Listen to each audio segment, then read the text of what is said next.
অনেকটা ঢুকে গেছি। শুটের জন্য কিন্তু এখান থেকে কাদা দিয়ে যাচ্ছি, জুতোটা এখানটা রেখেই যাই। আমি তো ভুল জায়গা দিয়ে এসছি।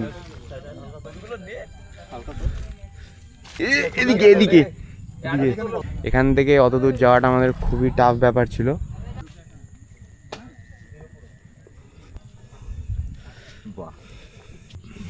আজকে কিন্তু ঠিক ছিল না আমরা যে বতির বিলে আসবো, তো হঠাৎ করে কিন্তু ঠিক হয়েছে। তো আসার পরে কিন্তু এখন এখানকার ভিউ কিন্তু খুব সুন্দর দেখতে পাচ্ছি। এটা হচ্ছে আমাদের বতির বিল, আর ওদিকটা একটু কাদা আছে, আর জল এখন আপাতত কিন্তু এখন পুরো শুকিয়ে গেছে, বেশি জল নেই। আর এই সময়টা ফটোশ্যুট কিন্তু হয় না, আলোটা থাকে না, কিন্তু তাও কিন্তু দাদারা ভিডিও শ্যুট ফটোশ্যুট করছে ওখানে। তোমাদেরকে বলতে চাই যে যারা যারা তোমরা আসছো বতির বিলে ঘুরতে আসছো, তারা কিন্তু আসতে পারো, কিন্তু একটু সকাল সকাল আসবে, নাহলে তোমাদের মানে এই মজাটা নিতে পারবে না। এই যে যেরকম মানে এখন যেরকম আমরা ফটোটা তুলতে পারছি না, তো তোমরা কিন্তু ফটোটা তুলতে পারবে তাড়াতাড়ি এলে।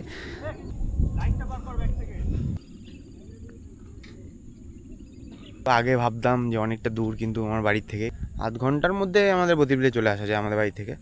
তো আলাদাই মজা, আলাদাই একটা শান্তি এই জায়গাটায়। রাতের বেলা এখন লাইট ফাইট জ্বলে এইসব রাস্তাটায়, এখন জমজমাট হয়ে গেছে একটু।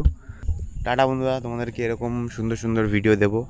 তোমাদের যদি ভিডিওটা ভালো লেগে থাকে অবশ্যই একটা লাইক করবে।